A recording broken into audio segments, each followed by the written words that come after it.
Hello students, I'm again back with part 2 of chapter number 13, the Second World War 1939 to 1945. Students, I hope you all have seen part 1 of this chapter. If not, do watch it. बेटा यहाँ तक हम लोग part 1 में discuss कर चुके हैं. Part 2 हम स्टार्ट करेंगे इस टॉपिक से, द इवेंट्स और the course of the war. अब हम वन बाय वन वो सारे इवेंट्स को डिस्कस करेंगे जिनके थ्रू वॉर सक्सीड करता है. ठीक है, पहले क्या हुआ, फिर क्या हुआ, फिर क्या हुआ. देखो, सबसे पहली बात तो आप लोगों को ये जानना ज़रूरी है कि वर्ल्ड वॉर 1 और वर्ल्ड वॉर 2 जिस तरीके से लड़ा गया उसमें बहुत मेजर डिफरेंसेस थे.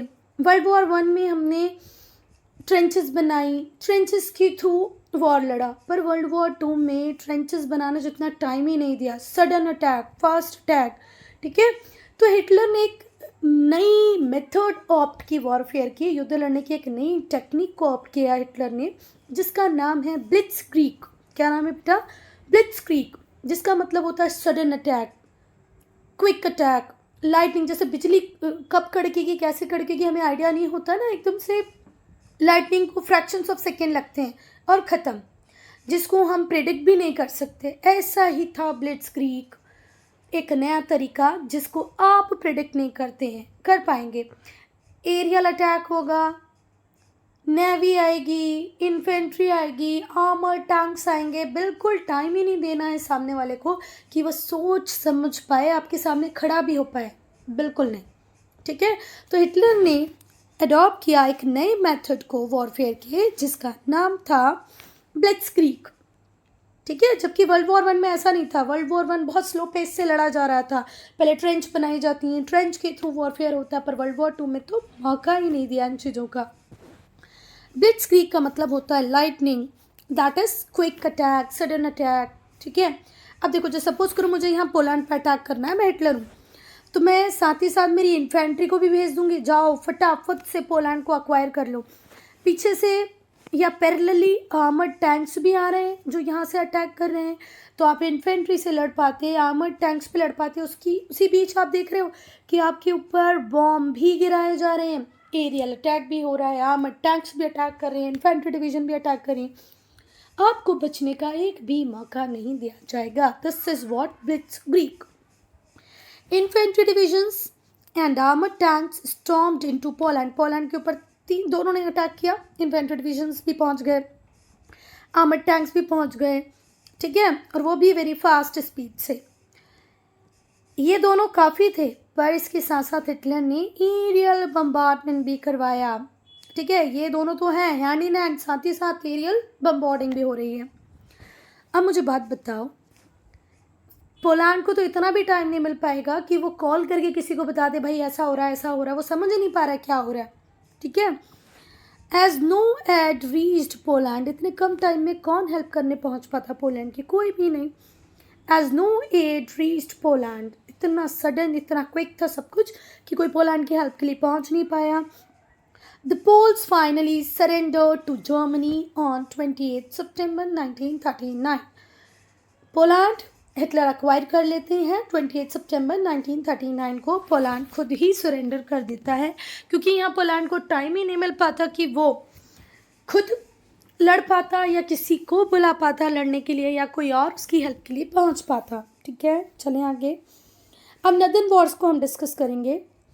बेटा, अब हम नदन वॉर्स को डिस्कस करेंगे कि भाई नॉर्थ में क्या हो रहा था. नदन वॉर्स अप्रैल में 1940 को डेनमार्क, नॉर्वे, हॉलैंड जैसे हम नेदरलैंड्स भी कहते हैं. ठीक है, अप्रैल मई 1940 में डेनमार्क ने, नॉर्वे ने, हॉलैंड ने, जिसे हम नेदरलैंड्स भी कहते हैं, लक्समबर्ग, बेल्जियम, इन्हें भी कोई ऑप्शन नहीं मिला और फाइनली इन्हें भी सरेंडर करना पड़ा. फिर से याद रखना, पहले 39 में पोलैंड आ गया, अप्रैल में 1914 में डेनमार्क, नॉर्वे, हॉलैंड जिसे नेदरलैंड्स भी कहते हैं, लक्समबर्ग, बेल्जियम, ये बेचारे भी सरेंडर कर देते हैं. इन्हें भी फोर्स किया जाता है, वो भी क्या कर देते हैं, सरेंडर कर देते हैं. अब बारी आएगी फ्रांस की. ठीक है, फ्रांस से तो एक बड़ा बदला लेना था, किसको? जर्मन्स को. तो फ्रांस को कैसे छोड़ देते हैं. फ्रांस की बारी आएगी. अब Paris capital of France, Paris occupied by German troops. अब जो जर्मन ट्रूप्स होंगे वो पेरिस को भी एक्वायर कर लेंगे। पेरिस क्या है, कैपिटल है फ्रांस का, है ना बेटा। जैसे ही पेरिस को एक्वायर करते हैं जर्मन्स, फ्रेंच गवर्नमेंट गिर जाती है। ऑब्वियसली बात है, आपका कैपिटल ही चला गया जहाँ से आप काम करते हो, तो आप तो ख़त्म। पेरिस ने रेजिस्ट किया पर उसका रेजिस्टेंस इनफ नहीं था, ठीक है। तो जैसे ही पेरिस जर्मन ट्रूप्स के अंदर आता है, फ्रेंच गवर्नमेंट फॉल कर जाती है। बेटा अब हम पढ़ेंगे द बैटल ऑफ ब्रिटेन, ठीक है। यहाँ एक बात आपको जाननी समझनी पड़ेगी कि ब्रिटेन की किस्मत बहुत अच्छी है, स्वर्ण अक्षरों से लिखी हुई। देखो, फ्रांस जर्मन्स के कंट्रोल में आ गया है, ब्रिटेन भी आ सकता था पर नहीं आ पाया। कोई तो शक्ति है जो ब्रिटेन को बचा के रखती है। मतलब जो लॉस जर्मन आर्मी ब्रिटेन को दे सकती थी उतना दिया नहीं, ठीक है। जुलाई 1914 में जो जर्मन फाइटर्स थे उन लोगों ने इंटेंसिवली बम्बार्डिंग चालू कर दी ब्रिटेन के डिफरेंट एरियाज़ पे। और ब्रिटेन अच्छा पूरी तरीके से रेडी नहीं था कि भाई इसको कैसे रेजिस्ट करूँगा, पर फिर भी कुछ ऐसा होता है कि हिटलर का प्लान पूरी तरह सक्सेसफुल नहीं हो पाता है। अच्छा, बम्बार्डिंग के लिए कोई एरिया स्पेसिफाई नहीं करता हिटलर, तो 2-4 फाइटर प्लेन्स को ऑर्डर देता, भाई जाओ उड़ो, यहाँ गिराओ, कल वहाँ गिराओ, ठीक है। क्या बोलते हैं जर्मन्स एयरफोर्स को, लुफ्टवाफ, ठीक है। लुफ्टवाफ उनकी एयरफोर्स होती है। डेली 2-4-5 प्लेन उड़ते हैं, लंदन तक पहुंचते हैं, आपस में बम्बार्डिंग करके इधर उधर और वापस आ जाते हैं। तो बम्बार्डिंग कहाँ कहाँ होती है, ब्रिटिश पोर्ट पे होती है, फैक्ट्रीज पे होती है, सेंटर्स ऑफ पॉपुलेशन पे भी बम्बार्डिंग हो रही है। मतलब अब ये वॉर सिर्फ आर्मी नेवी तक लिमिटेड नहीं है, जनरल पॉपुलेशन को भी लुफ्टवाफ अटैक कर रहा है, इंक्लूडिंग लंदन। लंदन पे भी बम्बार्डिंग हो रही है, फैक्ट्रीज पे हो रही है, हर जगह पोर्ट्स पे हो रही है बम्बार्डिंग।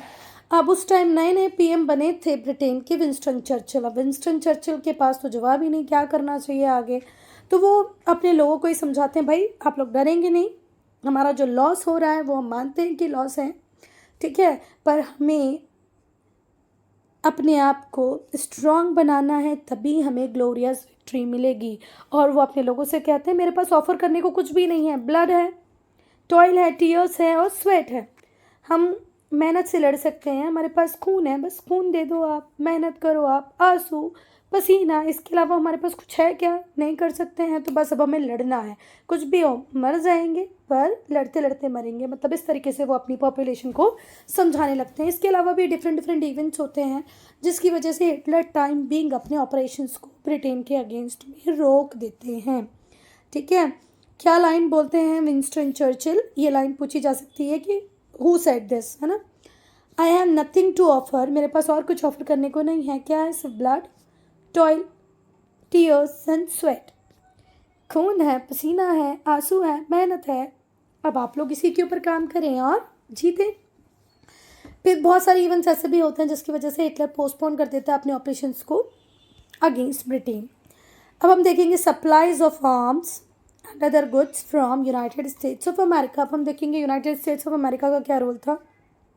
यूएस के जो प्रेसिडेंट थे उस टाइम में वो थे रूसवेल्ट, ठीक है। जहाँ पर वर्ल्ड वॉर 2 के टाइम पे ब्रिटेन में प्राइम मिनिस्टर कौन थे बेटा, विंस्टन चर्चिल। वहीं वर्ल्ड वॉर 2 के टाइम पर यूएस को कौन संभाल रहे थे, रूसवेल्ट, डी रूसवेल्ट, ठीक है। तो रूसवेल्ट हों या जो बहुत सारे अमेरिकन्स हों, इन सबको सिंपैथी थी टुवर्ड्स ब्रिटेन कि भाई यार ब्रिटेन के साथ तो अच्छा नहीं हो रहा है, but they were oppose to direct US entry into the war. पर यूएस डायरेक्ट एंट्री नहीं लेना चाहता था वॉर में। इवन यूएस के पीपल भी बहुत रेजिस्ट करते हैं वॉर को, उन्हें भी वॉर पसंद नहीं है, तो वो भी वॉर में एंट्री नहीं लेना चाहते थे। पर हुआ क्या, 1941 में ब्रिटेन को मैसिव सप्लाईज मिलने लगी आर्म्स की, अदर गुड्स मिलने लगा, आर्म्स मिलने लगे। किसकी साइड से मिलने लगे, यूनाइटेड स्टेट्स की साइड से मिलने लगे। अब जर्मनी जो ब्रिटेन को भी इन्वेट करना चाहता है, क्या उसको ये बात अच्छी लगेगी कि भाई मेरे दुश्मन को United States of America goods भी दे रहा है, आर्म्स भी दे रहा है। अब ज़रा देखो, यहाँ पर है नॉर्थ अमेरिका और ये रहा यूनाइटेड स्टेट्स ऑफ अमेरिका, यहाँ रहा इंग्लैंड और यहाँ रहा जर्मनी। तो जर्मनी को ये बात बिल्कुल समझ में नहीं आ रही है कि इंग्लैंड को कंटिन्यू सप्लाई क्यों मिल रही है, किससे, अमेरिका से। ऐसे बोलते हैं ना, दोस्त का दोस्त दुश्मन होता है, नहीं, दुश्मन का दुश्मन दुश्मन दोस्त होता है, वो वाली कहावत है, चलो छोड़ो। पर यहाँ पर इसकी दोस्ती, ब्रिटेन की दोस्ती यूनाइटेड स्टेट्स ऑफ अमेरिका से पसंद नहीं आ रही थी जर्मनी को। उसको लगा भाई ये उस कंट्री को वॉरफेयर सप्लाई कर रहा है जो मेरा दुश्मन है, तो कुछ तो करना पड़ेगा, काम तमाम तो यूनाइटेड स्टेट्स ऑफ अमेरिका का भी होना चाहिए। चलो, तो 1941 को में ब्रिटेन को बहुत सारी सदर गुड्स मिलने लगते हैं यूनाइटेड स्टेट्स से। अगस्त 1941 को जो प्रेसिडेंट रूजवेल्ट होते हैं वो एक कॉन्फ्रेंस करते हैं प्राइम मिनिस्टर चर्चिल के साथ ब्रिटिश बैटलशिप में। कहाँ पर करते हैं, नॉर्थ अटलांटिक ओशन में। देखो बेटा, ये नॉर्थ अमेरिका है, ये अटलांटिक ओशन है, यहाँ पर है इंग्लैंड, तो ये वाला होता है साउथ अटलांटिक ओशन और ये होता है नॉर्थ अटलांटिक ओशन। तो नॉर्थ अटलांटिक ओशन में ब्रिटेन और यूनाइटेड स्टेट्स ऑफ अमेरिका क्या करते हैं, बातचीत, ठीक है, कॉन्फ्रेंस करते हैं। और ये कॉन्फ्रेंस किस में हो रही है, ब्रिटिश बैटलशिप, ठीक है, कहाँ पर हो रही है, नॉर्थ अटलांटिक ओशन में हो रही है। यहाँ पर फाइनली अटलांटिक चार्टर पे बात की जाएगी कि अब हमें नाजी टायरनी आप जो बोलते हो, ठीक है, नाजी टायरनी का फाइनल खात्मा करना है। ये बात होती है अटलांटिक ओशन में ब्रिटिश बैटलशिप में। पर अभी भी यूनाइटेड स्टेट्स डायरेक्टली एंटर नहीं हुआ था वॉर में, ठीक है, बातचीत कर रहे हैं कि भाई ऐसा करेंगे हम, अब तो नाजीज को ख़त्म करना ही है, पर अभी भी वॉर में एंट्री यूनाइटेड स्टेट्स की नहीं होती है। पर अब कुछ ऐसा होगा, 7 दिसंबर को कुछ ऐसा होगा कि अमेरिका वॉर में आ जाएगा, और जहां अमेरिका की एंट्री होगी वहां वर्ल्ड वॉर 2 स्लो पड़ जाएगा, ख़त्म होने की राह पर होगा, ठीक है। अटैक ऑन पर्ल हार्बर, 7 दिसंबर 1941 को जापान अटैक कर देता है US fleet based Pearl Harbor पर, जो हवाई में पर्ल हार्बर में कहीं से जापान की स्पाई एजेंसी उसको ये खबर मिल जाती है कि वहाँ पर एक बहुत बड़ा जंगी बेड़ा तैयार कर रहा है यूनाइटेड स्टेट्स ऑफ अमेरिका, है ना। और जापान का तो सपना ही था कि पूरा पैसिफिक मेरा, तो पैसिफिक वो किसी और के कंट्रोल में नहीं देख पा रहा था, है ना। और उसे ये खबर मिल गई कि यूनाइटेड स्टेट्स ऑफ अमेरिका ने एक बड़ा सा जंगी बेड़ा फ्लीट तैयार कर रखा है, कहाँ पर, पर्ल हार्बर, हवाई में। तो जापान को लगता है कि इसको ख़त्म कर देना चाहिए, तो जापान उसके ऊपर अटैक कर देता है। वो भी ब्लिट्जक्रीग, फटाफट गए, अटैक करके वापस आ गए। On 7 September 1941 Japan attack the US fleet based at Pearl Harbor in Hawaii. Japanese naval air attack destroyed 188 aircraft. हमने बोला ना वहाँ बड़ा सा जंगी बेड़ा तैयार कर रहे थे, फ्लीट थी पूरी, बहुत सारे एयरक्राफ्ट थे। तो जापान ने नेवल अटैक भी किया और एयर अटैक भी किया। अगेन ब्लिट्जक्रीग, संभलने का मौका ही मत दो, चारों तरफ से अटैक करो। तो नेवल अटैक भी हुआ, एयर अटैक भी हुआ, 188 एयरक्राफ्ट ख़त्म हो गए, बहुत सारे बैटलशिप नेवल वेसल्स जो थे यूनाइटेड स्टेट्स के वो सब ख़त्म। 188 एयरक्राफ्ट, बहुत सारे बैटलशिप्स और नेवल वेसल, सबको ख़त्म कर दिया। इवन 2000 सेलर्स, सोल्जर्स को भी अपनी जानें गंवानी पड़ी।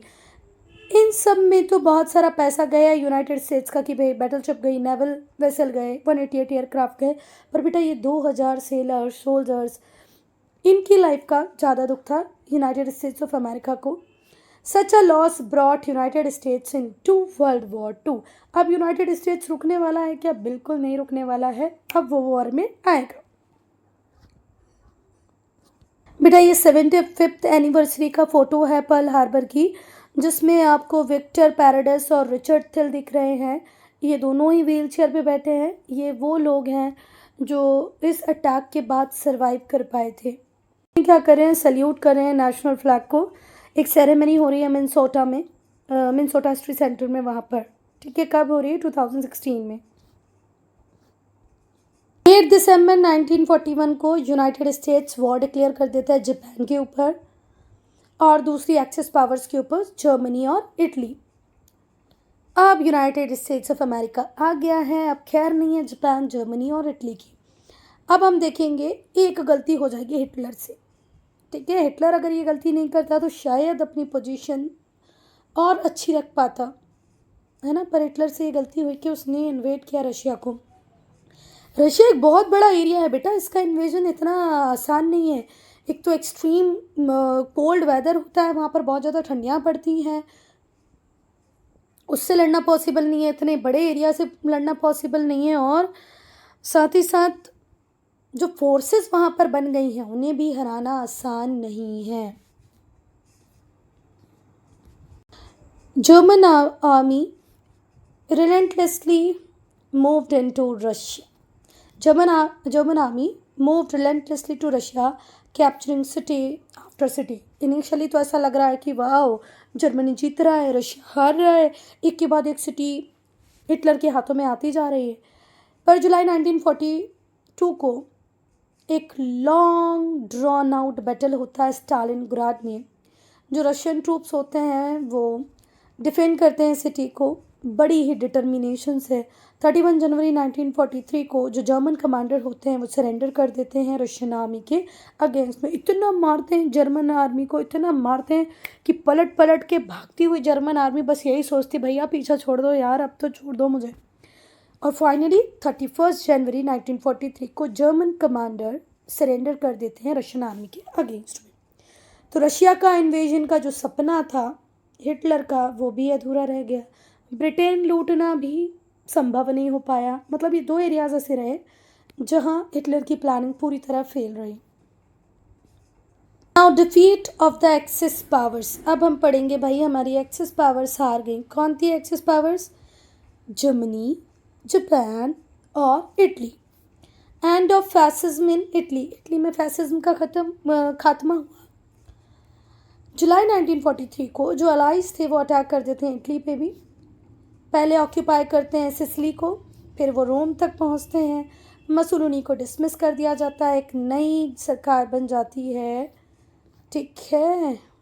तो बेटा जुलाई 1943 में अलाइज अटैक कर देते हैं इटली के ऊपर, सिसिली को ऑक्यूपाई करते हैं, रोम की तरफ जाते हैं, मसोलिनी को डिसमिस कर देते हैं। जो मसोलिनी की गवर्नमेंट होती है उसे हटा देते हैं और एक नई सरकार बनती है। किसकी होती है? बडोलियो की, पेट्रो बडेलियो। वर्ल्ड वॉर 1 जब चल रहा था उसमें भी इटली के लिए लड़े थे ये, और वर्ल्ड वॉर 2 में भी इटली के लिए लड़े थे पेट्रो बडोलियो, ठीक है। बडोग्लियो मत पढ़ना इसको, बडोलियो। ये सरेंडर कर देते हैं किसको? अलाइज को। Mussolini was dismissed and the new government of Badoglio surrender to the allies. Mussolini की जो गवर्नमेंट थी उसे डिसमिस कर दिया गया, नई सरकार बनी बडोलियो की, और ये जो नई सरकार है वो सरेंडर कर देती है किसको? अलाइज को। मसोलिनी जैसे तैसे वहाँ से भागने का ट्राई करता है कि मैं भाग जाऊँ। 20 अप्रैल 1945 को पर ये पकड़ा जाता है, खुद इटालियंस इसको पकड़ लेते हैं। He and his mistress were shot dead. और इसको और इसकी मिस्ट्रेस दोनों को ही गोली से मार दिया जाता है, ठीक है। भाई बुरा हुआ मसोलिनी के साथ, पर मसोलिनी को खुद उसके इटली के लोग पसंद नहीं करते थे। खुद ही के लोगों ने पकड़ा, खुद ही के लोगों ने मार दिया, उसे भी उसकी मिस्ट्रेस को भी। और यहाँ पर इटली में फैसिज्म का एंड होता है। अब फ्रांस किसके कंट्रोल में? बेटा जर्मनी के कंट्रोल में। पेरिस तक जर्मन आर्मी पहुंच गई थी। अलाइड फोर्सेस लिबरेटेड फ्रांस को छुड़वाने का काम करेंगे अब अलाइड फोर्सेस। इन जून 1944 को जो अलाइड फोर्सेस होंगी अंडर जनरल हार, ठीक है, फिर से सुनो, जून 1944 को जो अलाइड फोर्सेस होंगी under general Eisenhower landed in Normandy to liberate France. Eisenhower कहाँ लैंड करते हैं? नॉर्मंडी पे लैंड करते हैं और फ्रांस को लिबरेट करा लेते हैं, मतलब छुड़ा लेते हैं। जो जर्मन गैरिसन्स होते हैं पेरिस में वो सरेंडर कर देते हैं 25 अगस्त 1944 को। और बेटा ये जो वर्ड गैरिसन है इसका मीनिंग क्या होता है? Group of troops. आइजनहावर जो जनरल होते हैं अलाइड फोर्सेस के वो नॉर्मंडी में लैंड करते हैं, फ्रांस को लिबरेट कराते हैं। जो जर्मन गैरिसन जर्मन ट्रूप्स वहाँ पर रह रहे होते हैं पेरिस में वो सरेंडर कर देते हैं 25 अगस्त 1944 को। इटली में फैसिज्म ख़त्म हो गया, फ्रांस आज़ाद हो गया, ठीक है, अब बारी किसकी? अब जर्मनी की बारी आएगी।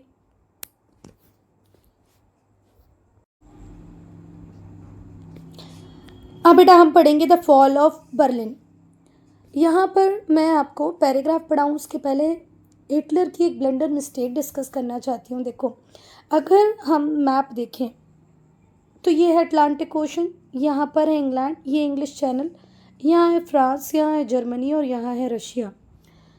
अब कोई भी जो थोड़ा सा भी समझदार व्यक्ति होगा वो एक एक करके कंट्रीज़ को निपटाएगा। साथ में ऐसा नहीं कि 2 अटैक में ब्रिटेन पे कर दूँ, फ्रांस को अपने कंट्रोल में रख दूँ थोड़ी बहुत आर्मी के साथ, बाकी की आर्मी के थ्रू मैं रशिया पे अटैक करूँ।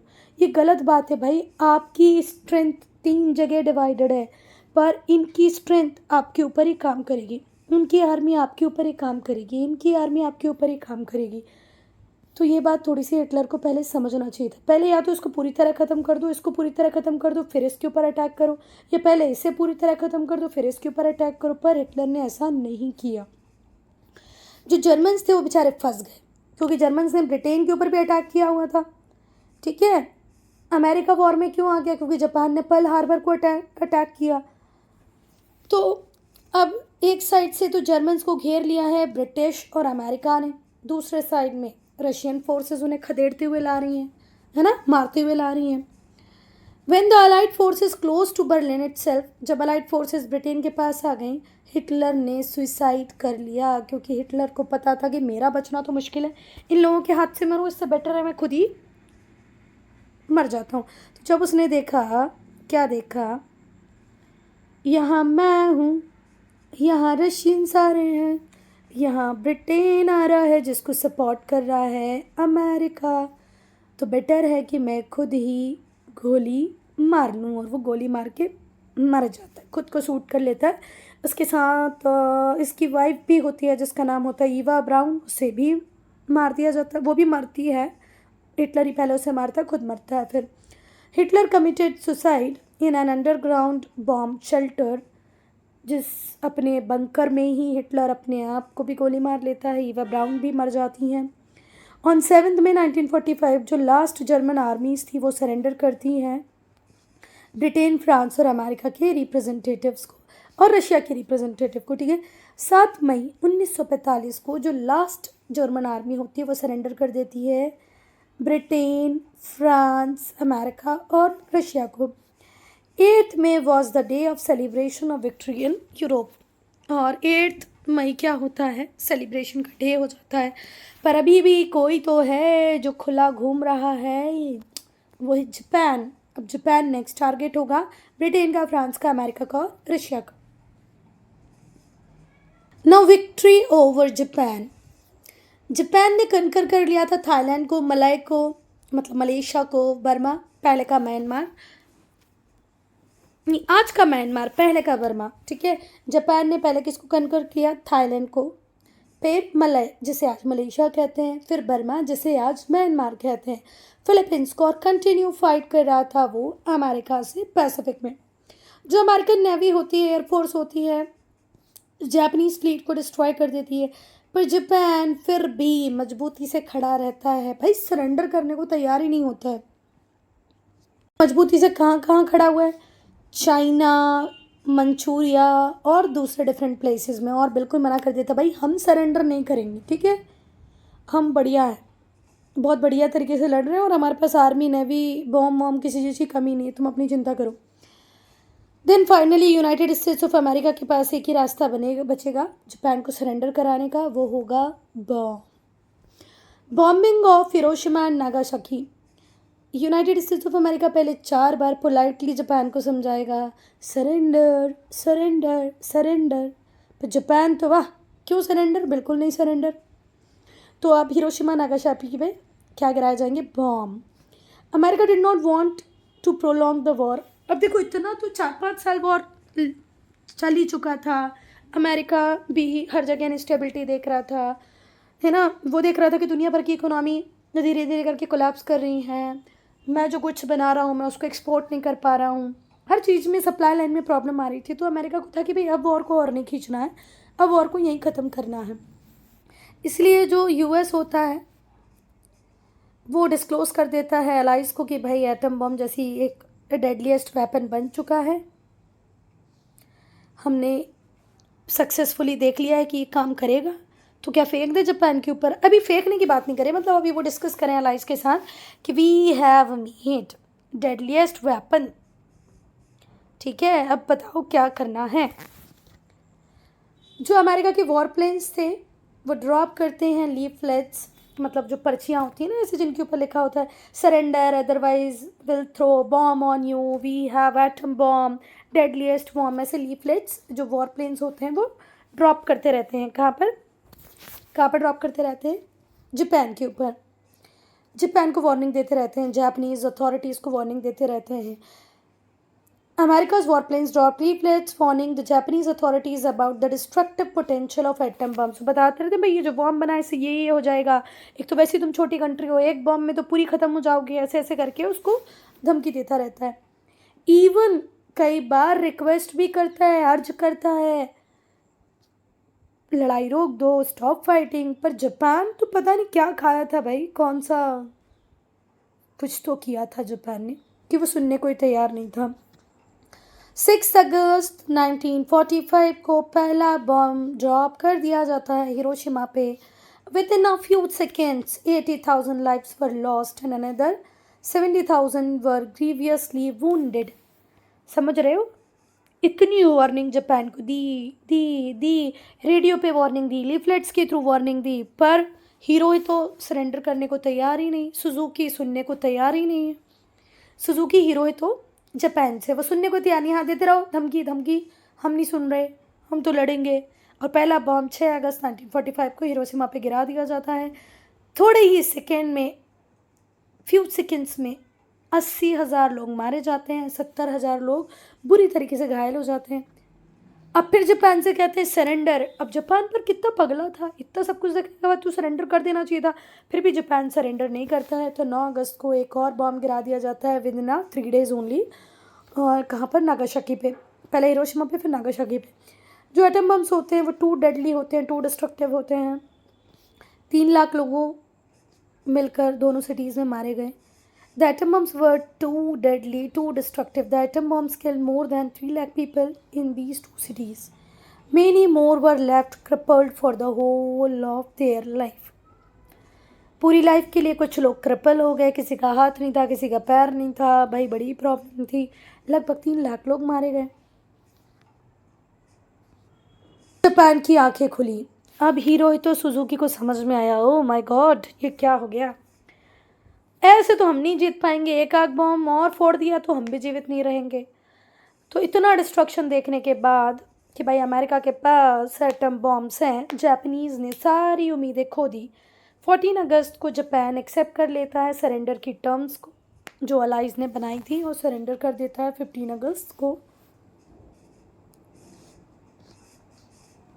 अगस्त को फाइनली वो सरेंडर कर देता है और 2 सितंबर को उस एग्रीमेंट पे साइन करता है कि भाई अब फाइटिंग स्टॉप कर दी जाती है। 15 अगस्त से तो वो सरेंडर कर देता है, उसके बाद कुछ वो बॉम्ब वगैरह फेंकता नहीं है, सरेंडर हो जाता है। फॉर्मल आर्मिस्टिक को और 17 दिन लग जाते हैं, 2 सितंबर को ये साइन होता है और इस तरीके से वर्ल्ड वॉर 2 हो जाता है ख़त्म। Japan was occupied by the allied forces, और पूरे जापान के ऊपर कंट्रोल हो जाता है अलाइड फोर्सेज का अंडर जनरल मैकआर्थर। अभी हमने जनरल आइजनहावर को पढ़ा था, आइजनहावर, और आप कौन है? General MacArthur. तो एक बात याद रखना, लोम्बार्डी पर लैंडिंग कराकर फ्रांस को लिबरेट करने वाले थे आइजनहावर, ठीक है। और जापान के पर अलाइड फोर्सेस का कंट्रोल हुआ under general MacArthur. In Japan future generations were also doomed. देखो अब जापान की कंडीशन बहुत ख़राब थी बेटा, बॉम्ब का गिरना पूरी सराउंडिंग को, पूरे एनवायरनमेंट को चेंज करके रख देता है। जो सरवाइव कर पा रहे थे वो भी कीड़े मकोड़ों की तरह ही कर पा रहे थे, ठीक है, क्योंकि जो सांस आप ले रहे हो वो पोल्यूटेड है, जो पानी आप पी रहे हो वो पोल्यूटेड है, जो बच्चे वूम में हैं उनके ऊपर बहुत सारे एंटी इफेक्ट आ गए हैं। तो मतलब बहुत ही परेशानी वाली सिचुएशन थी जापान में। मतलब जो लोग जिंदा थे वो भी जिंदा लाशों से कम नहीं थे, ठीक है। और जो लाश नहीं थे वो कीड़े मकोड़ों की तरह, भाई कोई चल नहीं पा रहा है, मतलब बहुत ही प्रॉब्लम आ गई थी जापान में। They had their skins hanging in threads, their hair is closed to the root. सोचो ना कितनी ख़राब सिचुएशन है भाई। तो समझ में आ गया बेटा, आने वाली जनरेशन्स भी बहुत प्रॉब्लम फेस करने वाली थी। जो लोग सरवाइव कर पाए थे वो भी जिंदा लाशों से कम नहीं थे। वो देख रहे हैं चारों तरफ कि भाई लाश ही लाश है, खून ही खून है। दे had their skins hanging in threads, even जो उनके बाल हैं बेचारों के वो जड़ों तक जल गए हैं। कैसे दिख रहे होंगे भाई। ना कॉन्सिक्वेंसेस ऑफ द वॉर, परिणाम देखेंगे अब हम इस वॉर के। पहला, death and destruction on a unusual scale. ये तो अब तक हमने देख लिया। अभी हम जापान को डिस्कस कर रहे थे कि कितने मैसिव लेवल पे लॉस हुआ है लाइफ का। It was the most destructive war in human history, human history का सबसे डिस्ट्रक्टिव वॉर हम इसी कहेंगे। Millions of people were killed, बहुत बड़ा एरिया जो यूरोप का था, एशिया का था, वो पूरी तरह बर्बाद हो चुका था। एक्यूट स्कैरसिटी, मतलब खाने की कमी हो गई थी, एसेंशियल गुड्स अवेलेबल नहीं थे, घर के घर बॉम्ब से उड़ा दिए गए थे, तो ना लोगों के रहने के लिए उनके पास घर है, ना ही तो खाना है, सब कुछ बर्बाद। और इतने लोग मर गए, 100 लाख। तो जब बॉम्ब गिराया जाता है ना तो इस तरीके से ये क्लाउड्स बन जाते हैं। The atom bomb sent huge mushroom shape clouds in the sky. ये है वो एटम बॉम्ब जिसने हिरोशिमा को बर्बाद कर दिया। 10 फीट लॉन्ग एंड 900 पाउंड इसका वेट था। 10 फीट लॉन्ग है, 900 पाउंड इसका वेट है। Defeat of the axis powers, अभी तक हम लोगों ने देख लिया। मसोलिनी गया, इटली सरेंडर, जर्मन हिटलर खुद सुसाइड कर लेता है, जापान को सरेंडर करा लिया जाता है, तो पूरी तरह अब एक्सिस पावर्स हार चुकी हैं, ठीक है। फैसिस्ट रिजीम ख़त्म, नाजी डिक्टेटरशिप ख़त्म, German, Italian and Japanese dictatorial regime surrender to allies. Mussolini, Hitler, Hirohito और Suzuki. Hirohito Suzuki from Japan, Mussolini from Italy and Hitler from Germany, सब सरेंडर कर देते हैं। अब इनमें से दो तो सरेंडर ही नहीं करते हैं ना, एक खुद को गोली मार लेता है, दूसरे को खुद के लोग मार देते हैं। मसोलिनी को इटली के लोगों ने मार दिया, हिटलर ने खुद सुसाइड कर लिया। बाकी अब जापान के हिरोहितो सुजुकी ये सरेंडर कर देते हैं। जो अलाइज होते हैं वो ऑक्यूपाई कर लेते हैं जर्मनी को, और जर्मनी को 4 जोन में डिवाइड कर देते हैं, जिसे एडमिनिस्टर कर रहा होता है ब्रिटेन, फ्रांस, यूनाइटेड स्टेट्स और सोवियत यूनियन। ये देखो डिवीज़न दिया हुआ है, 4 डिवीज़न। इतना बड़ा एरिया, ये ब्रिटिश जोन हो गया, ये रशियन जोन हो गया, ये अमेरिका का जोन, और ये फ्रांस, ठीक है। बेचारा जर्मनी 4 भागों में बांट दिया गया। The allies occupied Germany and it was partition into 4 zones. एक ब्रिटेन संभालेगा, दूसरा रशिया, तीसरा अमेरिका, चौथा फ्रांस। यहाँ पर कोई भी किसी दूसरे को बताएगा नहीं कि ये करना है कि ये करना है, ठीक है। हर power, Britain, Russia, America, France अपने तरीके से अपने जोन को संभाल रही होती है। 1948 में ब्रिटेन, फ्रांस और यूनाइटेड स्टेट्स एग्री हो जाते हैं कि वो तीनों जोनों को मर्ज कर देंगे, ठीक है। They are control to form federal republic of Germany, और क्या बना देंगे, federal republic of Germany with Bonn as its capital. और कैपिटल किसको बनाएंगे, बॉन को। 1949 में जो सोवियत जोन होता है जिसके पास जर्मनी का ईस्टर्न पार्ट होता है, वो जर्मन डेमोक्रेट्स रिपब्लिक बना लेता है। देखो 3 कंट्रीज़ जो थी जो जर्मनी को अक्वायर किए हुए थी, वो तीनों मिलके फेडरल रिपब्लिक ऑफ जर्मनी बना लेती है, FRG। ये 3 कंट्री कौन कौन सी होती हैं, ब्रिटेन, फ्रांस और US। पर वहीं पर जो एरिया सोवियत जोन मतलब रशिया के पास होता है, वहाँ पर बनता है GDR, German Democratic Republic, with East Berlin as its capital. और कैपिटल क्या होती है, ईस्ट बर्लिन। अब बेटा ये 2 जर्मनी जो बने हुए हैं, GDR और FRG, ये दो अलग अलग आइडियोलॉजी के कांटेक्ट में आएंगे। अगर हम फ्रांस, अमेरिका और ब्रिटेन की बात करें तो यहाँ पर चलता है कैपिटलिज्म, और रशिया की आइडियोलॉजी है कम्युनिज्म। तो ठीक है, आधा जर्मनी डेवलप करेगा अपने आप को अकॉर्डिंग टू कम्युनिज्म, जहाँ पर स्टेट कंट्रोल होगा, और दूसरा जो अमेरिका, फ्रांस और ब्रिटेन के कंट्रोल में था, वहाँ पर कैपिटलिज्म आएगा। It means factor of production कौन ओन करेंगे? लोग, प्राइवेट पीपल, प्राइवेट बिजनेस को ज़्यादा बढ़ावा मिलेगा। यहाँ पर रशिया का कंट्रोल होगा, वो बन जाएगा कम्युनिस्ट स्टेट, और जहाँ एफआरजी होगा वो बनेगा लिबरल डेमोक्रेटिक सिस्टम, जिसका इकोनॉमी रन होगी किस आइडियोलॉजी से? कैपिटलिज्म से। जो बर्लिन होगी उसको भी वेस्ट बर्लिन और ईस्ट बर्लिन में डिवाइड कर लिया गया था। जापान अमेरिका के कंट्रोल में था। कौन थे? General MacArthur. Japan was bought under the control of American General MacArthur. जो जापानीज एम्परर थे henceforth acted as the constitutional monarch, और जो राजा थे, जापानीज एम्परर थे, वो कॉन्स्टिट्यूशनल मोनार्क बन के रह गए। By 1949 America control ended. देखो, जापान जब सरेंडर करता है तो किसको करता है? मैकआर्थर को सरेंडर करता है। जो राजा होते हैं वो कॉन्स्टिट्यूशनल मोनार्क बन के रह जाते हैं। 1949 में अमेरिका खुद वहाँ पर अपने रूल को एंड कर देता है। अमेरिका की हेल्प से जापान रैपिड प्रोग्रेस करता है, इकोनॉमिकली बहुत ग्रो करने लग जाता है। क्या ट्रायल की ज़रूरत होती है? ट्रायल तो कराना पड़ेगा ना, इतना बड़ा वॉर हुआ। To bring to trial the most serious offenders को जिन्होंने सच में बहुत गलत काम किए, उन्हें अब सज़ा देनी थी, तो इंटरनेशनल मिलिट्री ट्राइब्यूनल सेटअप किया गया न्यूरेमबर्ग में, जर्मनी में ही न्यूरेमबर्ग है वहाँ पर। Those on trial were charge with offences.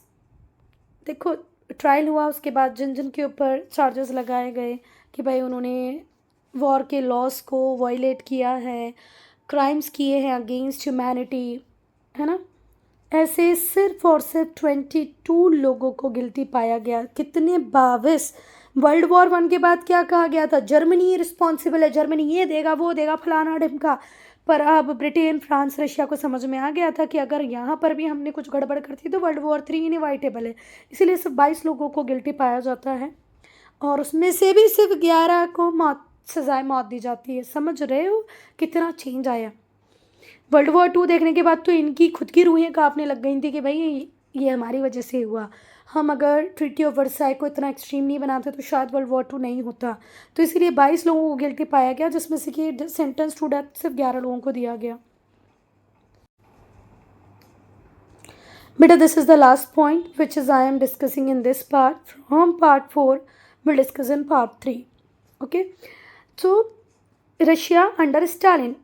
अब इस टाइम में रशिया को रूल कौन कर रहे हैं? स्टालिन। वो सक्सेसफुल होते हैं और बहुत सारे ईस्टर्न यूरोपियन कंट्रीज़ में वो कम्युनिस्ट गवर्नमेंट को एस्टेब्लिश कर देते हैं, जैसे पोलैंड, हंगरी, बल्गारिया, रोमानिया, अल्मेनिया और चेकोस्लोवाकिया। दोनों ही आइडियोलॉजी में बहुत डिफरेंसेस हैं कैपिटलिज्म और कम्युनिज्म में। कैपिटलिज्म कहता है प्राइवेट बिजनेस, प्राइवेट इंडिविजुअल्स को बढ़ावा दो, वो मार्केट में आएंगे, काम करेंगे, जॉब क्रिएट करेंगे। और कम्युनिज्म कहता है कि पावर वर्कर्स के हाथ में होनी चाहिए, लैंडलेस लेबर के हाथ में होनी चाहिए, गवर्नमेंट सब कुछ प्रोड्यूस करे, गवर्नमेंट सब कुछ डिस्ट्रीब्यूट करे। ये प्राइवेट पीपल, प्राइवेट बिजनेसेस अच्छे नहीं होते हैं, ये एक्सप्लॉयटेशन करते हैं। इस टाइप से बहुत डिफरेंस था।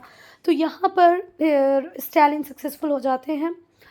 Poland, Hungary, Bulgaria, Romania, Albania, Czechoslovakia में हर जगह ये कम्युनिस्ट सरकारें एस्टेब्लिश कर पाते हैं। बेटा, कोल्ड वॉर अब हम पार्ट 3 में डिस्कस करेंगे। If you have doubt, any problem, any suggestion, do right in comment section.